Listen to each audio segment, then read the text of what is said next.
Seat scanner में आज मैं जिस सीट की बात करने जा रहा हूं, ये वो सीट है जब वहां अभी उपचुनाव हुआ था 1-1.5 साल पहले, तो उस वक्त नीतीश कुमार और तेजस्वी यादव की नाक की लड़ाई में बाजी निर्दलीय मारकर निकल गए थे। तो आपको बता दूं कि मैं बात करने जा रहा हूं रुपौली विधानसभा क्षेत्र की, जो कि पूर्णिया लोकसभा क्षेत्र के अंतर्गत एक विधानसभा सीट है और ये पूर्णिया जिला में ही आता है। और यहां पर जो उपचुनाव हुआ, बाई इलेक्शन हुआ, वहां पर शंकर सिंह जो है वो चुनाव जीतने में सफल रहे थे। लेकिन एक जो बड़ा परिवर्तन हुआ है वो ये हुआ है कि शंकर सिंह ने नीतीश सरकार को अपना समर्थन दिया था। इसके बाद बहुत तरह के कयास लगाए जा रहे हैं, ये संभावना व्यक्त की जा रही है कि शंकर सिंह इस बार का विधानसभा चुनाव, मतलब 2025 का विधानसभा चुनाव जेडीयू के टिकट पर लड़ेंगे। नमस्कार, आप देख रहे हैं न्यूज 22 को। मैं हूं राकेश रंजन। रुपौली विधानसभा सीट की अगर हम बात करें तो ये सीट पर जो पहला चुनाव हुआ था वो 1952 में हुआ था और मोहित लाल पंडित सोशलिस्ट पार्टी से थे, वो यहाँ के पहले विधायक जो है वो चुने गए थे। अगर आप रुपौली विधानसभा सीट को देखें तो यहाँ पर जो पिछड़े और अति पिछड़े वर्ग की संख्या है और उन्हीं की बहुलता है यहाँ पर, लेकिन इन सब के बीच जो है सामान्य जाति के शंकर सिंह कैसे जीत गए, ये देखना भी दिलचस्प है।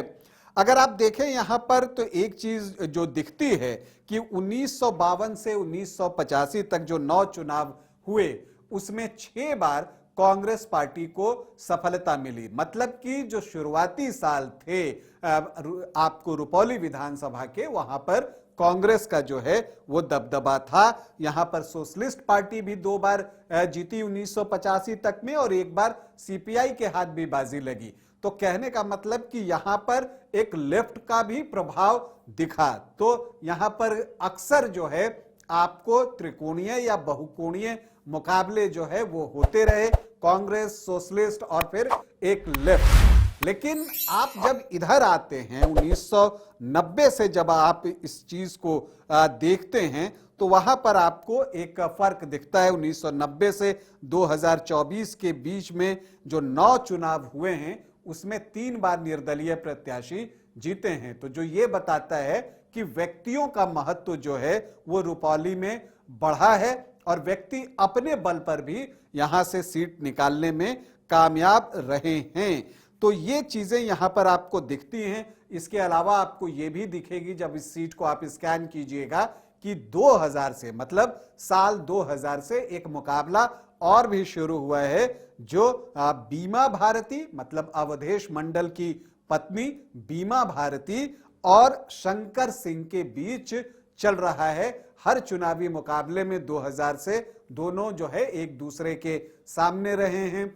कुछ एक बार जो है वो बाजी आपको शंकर सिंह के हाथ लगी है, और लेकिन चूंकि जातीय समीकरण यहां जिस तरह के हैं उसमें ज्यादातर अवसरों पर जो है जीत जो है बीमा भारती को मिली है।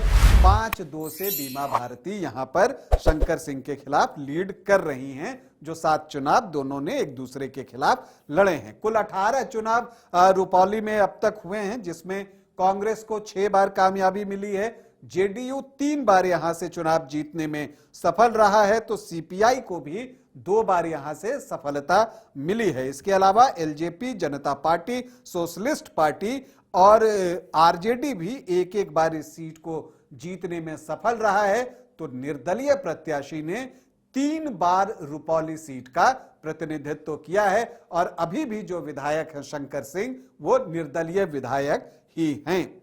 बीमा भारती ने सर्वाधिक 5 बार जो है रुपौली विधानसभा की सीट जीती है। अगर आप यहां के आखिरी 3 चुनाव की बात करें कि क्या कुछ हुआ है यहां पर, तो वो दिखता है कि बीमा भारती का दबदबा है।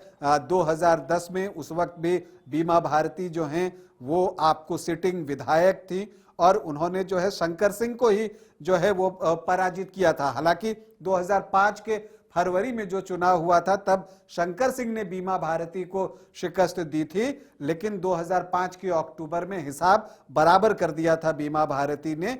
और फिर 2010 में जो है उन्होंने 37,716 वोटों से जो है शंकर सिंह को पराजित किया। तब शंकर सिंह एलजेपी के टिकट पर जो है चुनाव लड़ रहे थे। कांग्रेस यहां तीसरे स्थान पर रही थी। फिर 2015 में तो महागठबंधन बन चुका था, तो जेडीयू की स्थिति और मजबूत हो गई थी और तब बीमा भारती जो है 9,672 वोटों से चुनाव जीतने में सफल रही थी। उस वक्त शंकर सिंह तीसरे स्थान पर चले गए थे। प्रेम प्रकाश मंडल बीजेपी के वो दूसरे स्थान पर थे। फिर 2020 आता है, बीमा भारती फिर से चुनाव जीतती हैं 19,330 वोटों से। पार्टी वही उनकी पुरानी थी, उस वक्त जेडीयू से ही चुनाव लड़ रही थी और उन्होंने जो है फिर से शंकर सिंह को पराजित किया। शंकर सिंह अभी भी एलजेपी के प्रत्याशी थे और उनको उन्होंने 19,330 वोटों से पराजित किया। जो महागठबंधन के प्रत्याशी थे विकास चंद्र मंडल, वो तीसरे स्थान पर चले गए थे। लेकिन 2024 में बाई इलेक्शन होता है, क्योंकि बीमा भारती पाला बदल चुकी थी, तो ये सीट वेकेंट होता है, उपचुनाव होता है और यहां पर बीमा भारती आरजेडी के टिकट पर चुनावी मैदान में उतरती हैं। जेडीयू जो है यहां से कलाधर मंडल को टिकट देता है और निर्दलीय ताल ठोकते हैं शंकर सिंह, और शंकर सिंह इस बार जो है जीत हासिल करते हैं और बीमा भारती इस बार तीसरे स्थान पर चली जाती हैं और शंकर सिंह कलाधर मंडल को जो है वो पराजित करते हैं 8,246 वोटों से। तो ये पिछले 3-4 चुनावों का इनफैक्ट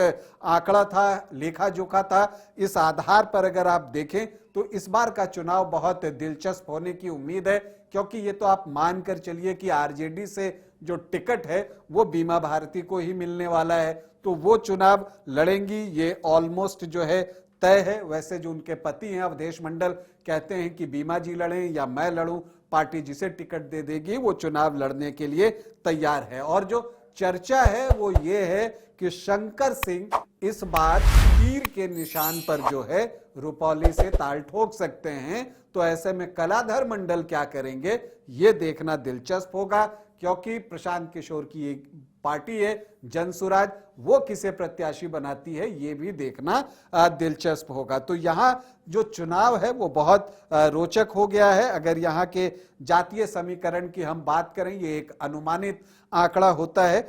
यहाँ पर अगर आप देखें तो अनुसूचित जाति के 12.15% वोटर हैं, एसटी भी हैं यहाँ पर 3% के आसपास और मुस्लिम हैं 12.2% और यादव हैं 6.5 से 7.5%। तो एमवाई का इक्वेशन जो है वो उतना स्ट्रांग दिखता नहीं है, इसलिए आरजेडी यहाँ पर जो है बहुत चुनाव लड़ता हुआ दिखा भी नहीं, मुकाबले में भी अब तक इतिहास में दिखा नहीं। लेकिन चूंकि अब बीमा भारती उनकी तरफ है तो आरजेडी की स्थिति मजबूत होती है, क्योंकि बीमा भारती गंगोता जाति से हैं और यहां पर रुपौली में अगर गंगोता जाति के हम वोटर्स की बात करें तो वो 24-25% के आसपास है। सिर्फ आप मंडल सरनेम देखेंगे तो वो 24.5% के आसपास जो है वो दिखता है।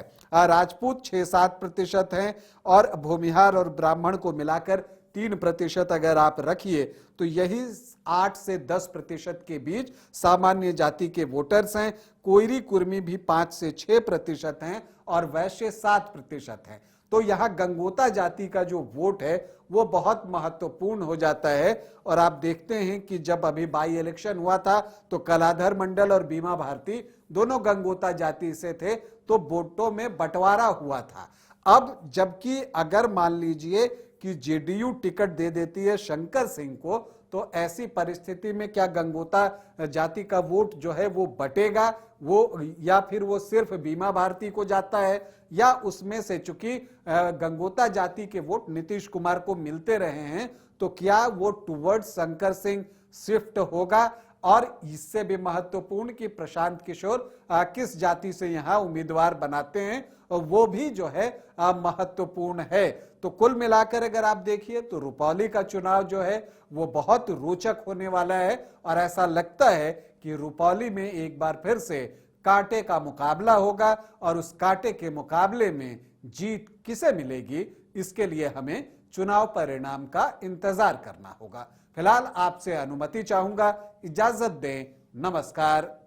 H2O City, higher quality of living, a project by Anshul Homes. Luxury 2 and 3 BHK flats with garden attached balcony. Amenities are valet parking, swimming pool, clubhouse, kids play area, badminton and basketball courts. Anshul Homes, H2O City. शहर की भीड़ से bore हो गए हो? तो चलिए आज नए वाइब में आपको लेके चलते हैं, जिसका नाम है वैदिक विलेज। एम्स पटना से 10 मिनट की दूरी पर नौबतपुर में स्थित ये सोसाइटी सिर्फ आपके लिए है। यहाँ पे मेन रोड 30 फीट की है, रिंग रोड 24 फीट की है और ब्रांच रोड 20 फीट की है।